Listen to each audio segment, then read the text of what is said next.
This is the Fifth Estate winning headlines, your media police post. Brought to you by the Fort Hall School of Government, coming to you from Nairobi, Kenya. In this segment, we summarize some of the headlines that you might have missed this morning. But we also take a look at the political pieces that we call cartoons in this country. Today is the 4th of November 2019, and I am 2J. I am Tantrum. And I am GK, and in case you missed the headlines, here they are. I feel like, hold on, you guys did no history of the day last week. First, before you move, welcome back. Oh, thank you. What part of the world did you come from? GK and I just came from Lusaka, Zambia. Yeah? I didn't miss you guys. However, I will give you a today in history because I know you missed them last week. Yeah. 2008, Barack Obama was elected the first African-American president of the United States. Fantastic. Our brother from the country. The first Kenyan-American president. There we go. Fantastic. So, in the headlines, in the Star, why DP Ruto Raila are desperate for Kibra win. Daily Nation, Battle Royale as Ruto Raila show their force. And in the Standard, this man messed up a whole country. I think before we go here, there are some events that have unfolded today. Absolutely. Our Chief Justice had a tirade. Yes. He went on a rant and he addressed the nation. He addressed the nation and he said, my brothers are getting S500 Mercedes and I'm just getting a Pro Box. Can I make you guys laugh? Someone on Twitter said the president is about to give a speech and I went to State House Kenya. Little did I know that they were actually talking about the CJ.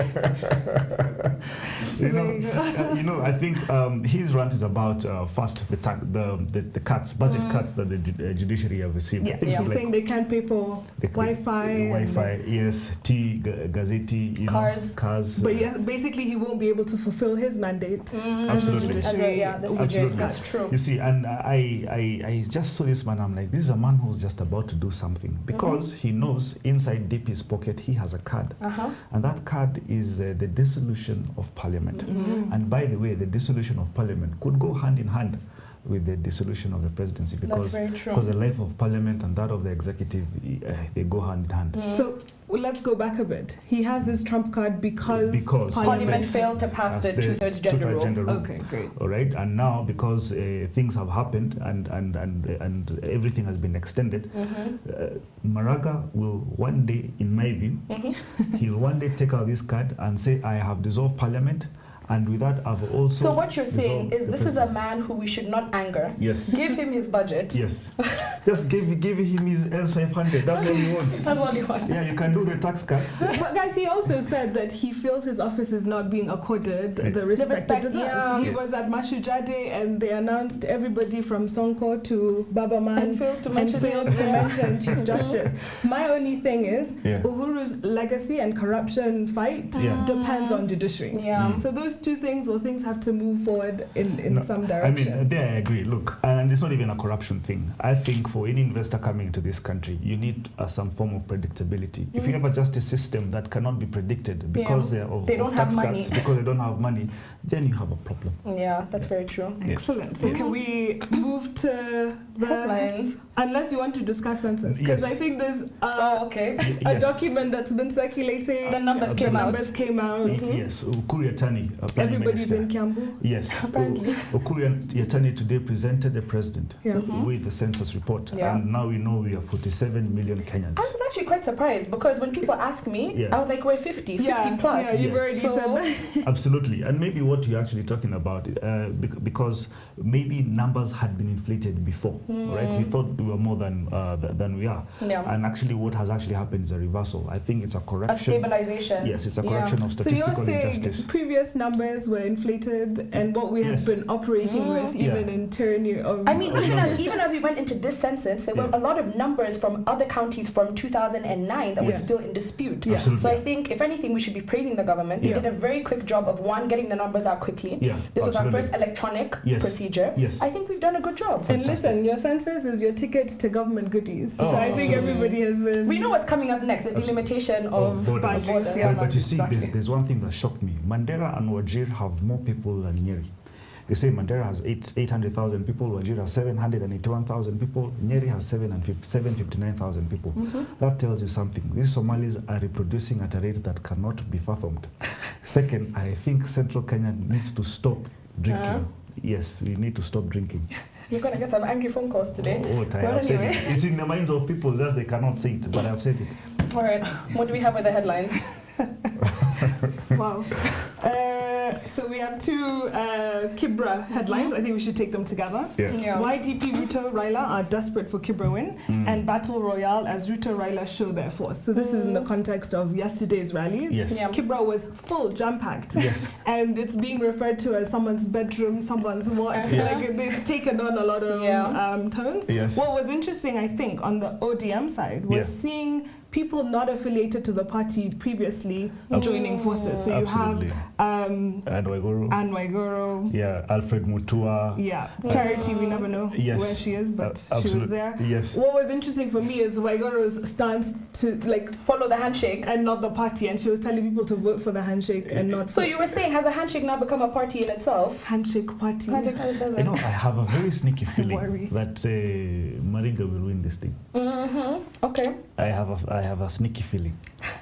I don't know. However, I think that it's 3 days to the election. Yeah.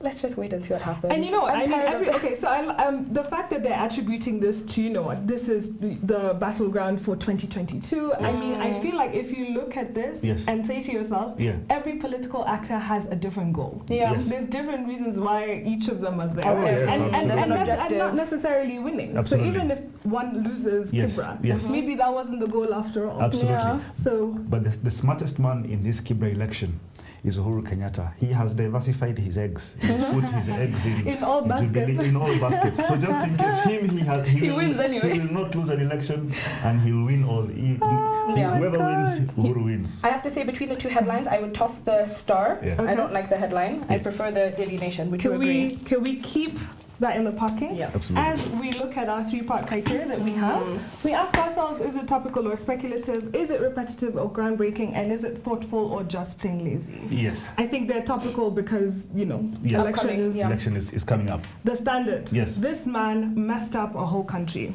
And then you have a picture of a very pensive-looking Titch. Yes. I love to hate this headline. I think it's fantastic. I don't know what's going on with the Standard, but whoever they've hired as their new headline writer is doing a fantastic job. I feel like constantly we're picking up the headline as our winning headline. Yes. So the context of this story, we know CS Rotich and Tuge were arrested. Yeah. I don't really know what triggered this story. Yeah. Because a lot of this story is, and it's quite sad, referring to the pride that Rotich's father had when he was announced as CS, and how his father was actually wrong in being proud of him. So I think that was a bit this is, let me tell you, shady. Let me tell you, I like the headline. However, what I don't like is the lynching. This is lynching. This is hard lynching, and it is perpetuated by the Standard. Last week they were targeting they were targeting all manner of people. They are personifying hate. But I want to say something.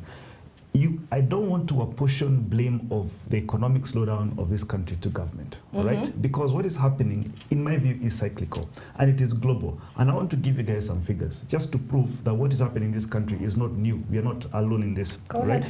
Now, the economic slowdown globally has happened, and I want to just name 8 countries that have slowed down. Name 5. I will name 8 so that you get a picture. Italy has contracted by 0.2%. Russia, India, Brazil has contracted by 0.2%. Mexico by 0.2%. Singapore by 3%.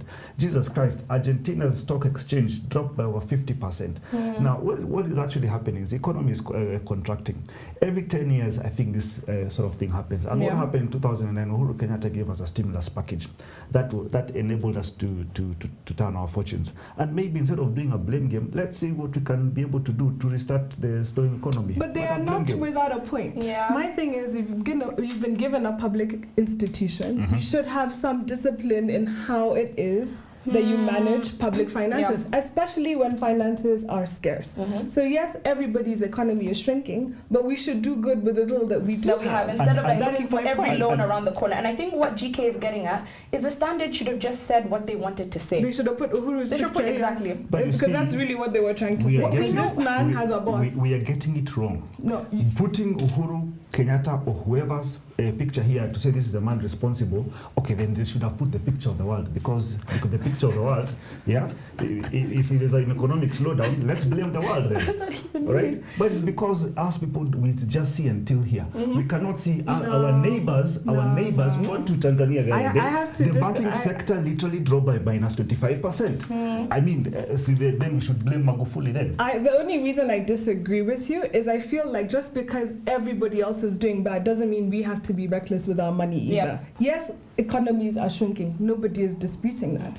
However, we need, and it's clear, the Treasury needs some discipline. Independence, yeah. And they need some way to have checks and balances, because if you agree this is a budget, you cannot bring me 3 Kimwaras and 3 Aurora dams and expect them all to be done in this time. I don't disagree. And all them to be Guys, you know what I think? Just wait, I don't disagree. The only thing I'm going to say here is this: we cannot blame the economic slowdown of a country on one person. Okay. We are in a global economy. We are financially interlinked with every single country. If they're doing bad, it is expected. Trend analysis, we are going to do bad. All right. I think that this headline has proved that it is very topical, and I think it might actually tick all 3 of our criteria. If it has made us speak in the way that we have, I'm going to toss the Daily Nation, diffuse the situation, and I shall declare this today the winning headline. Yes. On to the political pieces where we call cartoons in this country, where we also have a 3-part criteria. We ask ourselves, is it humorous or dry? Is it satirical or pessimistic? And is it effective or just plain lazy? Yes. So if we can start with Iga. Yes. Interesting cartoon. Yep. Here we have... We have Handshake. It's a marionette. Handshake is a dream of a marionette labeled Handshake, and they're controlling the little puppet here called BBI, and a smaller puppet called Succession. And Succession is going with a ballot paper to the ballot box. Yep. I mean, he's telling us the handshake is been engineered for certain purposes. Exactly, and I think we all know that, right? So Yes. is it not a bit of an obvious cartoon? I think it's very obvious. We always accuse Iga of giving us this comic strip life. But all this and nobody has seen the BBI report yet. Absolutely. Unless you guys have Were they leaked not meant to information. give it at the end of last month? We wait and see. The suspense is killing us. Suspense is killing us, All yes. right, let's put it in the parking bay while we look at the rest. Yeah. Absolutely. The star, Ozone. Yeah, Ozone, caricature of McDonald MARAGA, and in a jersey, in a Jubilee jersey, and it's sponsored by Ruto Tanga, sorry. And next to him is Imran an inflated Imran Okoth with ODM's jersey, but it has many brands. It has Raila, it has Jubilee, Kileweke, it has Jubilee, it has Mutua, it has Ngilu, it has the Nairobi Business Community, Commander on the sides, Orange, I don't know, all manner of things. He looks healthy. And the backdrop is Eli Dowalo, who's the ANC's candidate. And the caption there is teams unveil sponsorships and endorsements ahead of clash. Yeah. I think this is very clever. I think it is very clever as well. It's a very funny cartoon. However, I feel like MARAGA has a better personality. Yes. I feel like I could walk past Imran a lot. Yes. Not to be rude, and maybe that's why he needed all this endorsement. Yeah. But also, is Raila doing too much? Has he invested too much in this? You can never do too much. Never. 2022 is around the corner. I don't know. It seems excessive. But it also says for one team needs like 3, 4, 5, 6 sponsorships. The other team just needs one. Yeah. Ruto is a good enough. So maybe overkill. Ruto has spent probably a third of what he'll spend in 2022. All right. Finally, the Standard. Yeah. So we have the Standard. It's right here. Again, we have Trump. Gado has gone international. Yes. Trump, caricature of the Donald himself, Donald Trump. And his nose has become a branch. Yeah. They're saying it's Pinocchio. Yes. Donald Pinocchio. Donald Pinocchio. And what is the context of this? Okay, so first I think let's explain Pinocchio. Yeah. It is a childhood story about a boy, a wooden boy who was turned into a human boy. Right. And when he would tell lies, his nose would grow. So that's how you'd know he's growing. Absolutely. And so the story here is that some numbers have come out saying that Trump is approaching his 1,000th day in office. Absolutely. And for 993 of those days, he has told an average of 13,435 false or misleading claims. That is an average of 13.5 false or misleading claims every day. Guys, remember we did him for Propaganda Week. He is the master of propaganda. Exactly. Like, you know what, I will tell the story the way I want it. Yeah. I like it. So we were saying that if his work week is about 13 hours every day, he's telling an average of 1 lie a day. Yeah, which is not so bad. He's a politician. Good morning, 2M. You look really good today. So we don't know. I liked it. Whether it is... I think I like Ozone's cartoon today. Yeah, with the jerseys, I think that should be the and I think winning instantly cartoon. we can toss Absolutely. All And right. again- And this and Gado as well. Yeah, So definitely. the star gives us our winning cartoon. Absolutely. What is our final thought? And now our final thought. It's inspired. Where is my book? It's inspired by a book entitled The House of Rothschilds by Neil Ferguson. Is it Niall or Neil? Niall Ferguson. Yeah, It's that's all right. right, yeah. Yeah. So The House of Rothschild, written by Niall Ferguson in 1999. Yes. So I think this week we're going to look at some of the people who have built the biggest industries in the world. Yes. Changed industries, changed the courses of history Yeah. and countries and economies. Absolutely. And the Rothschild family, we start with banking. Yes. So this family have been accused for many years of several global conspiracies in the Yeah. past, I think, 260 years or so. Yeah. So people have said that they're leaders of secret societies, the Illuminati, Yes. that they run the world's media, that they Yes. run the world's financial institutions. Absolutely. But I think what we want to know first is, where did this family originate from, and what Yeah. exactly is their role in the world? Absolutely. So the wealth of this family dates back to Mayor Amschel Rothschild. He's the Yes. father of the initial father. Yes. In 18th century in Germany. Yeah. And he served as a court Jew for the German royal family. Yes. So court Jew, that might sound a bit wrong to say, but it was Yes. actually a very prestigious and respected role in banking. Absolutely. So at this time, what we're seeing is that Europe is very, very largely Christian. This is about the 10th century. Yeah.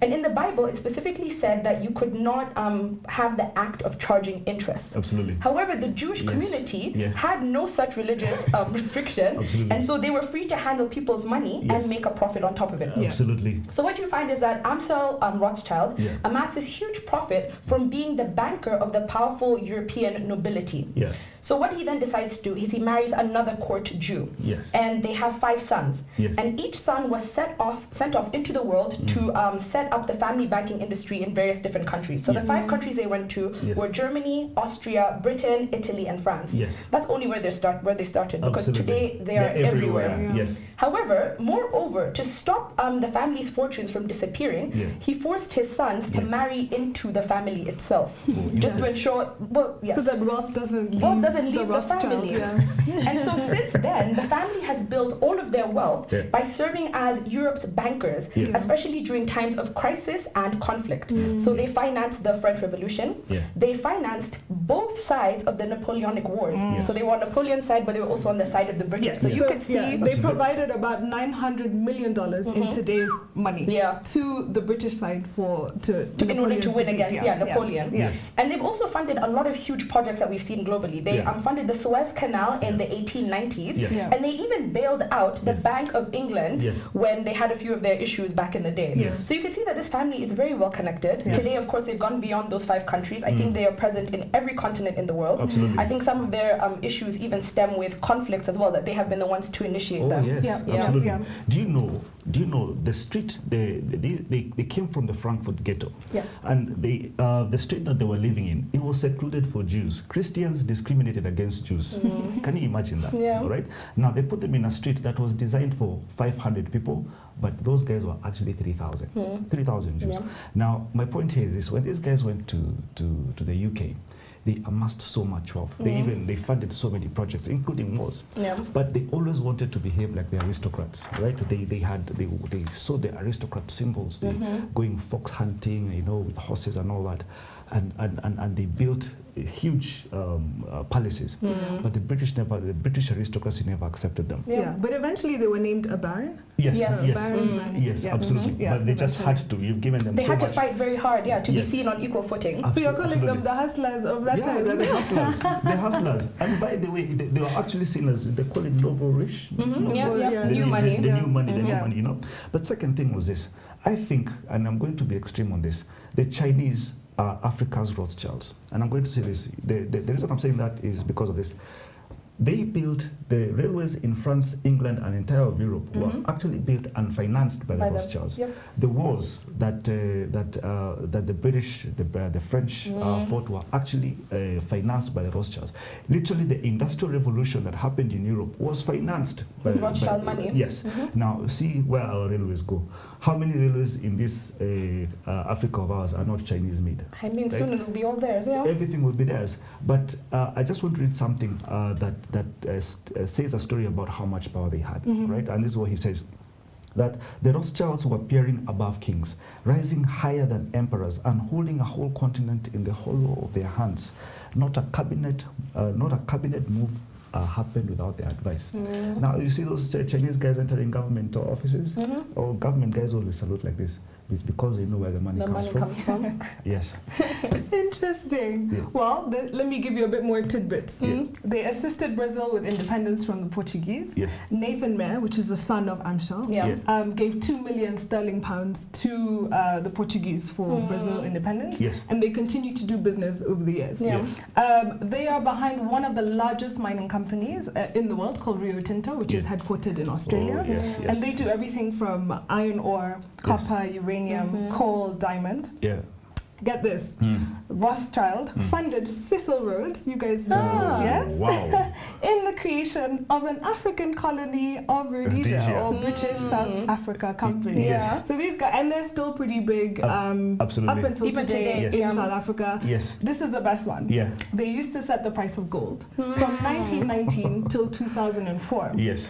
So they would meet twice a day, in the morning and I think in the afternoon, and they would agree what the price of gold would be for that day, right? And remember, gold is a benchmark for of which you guys absolutely.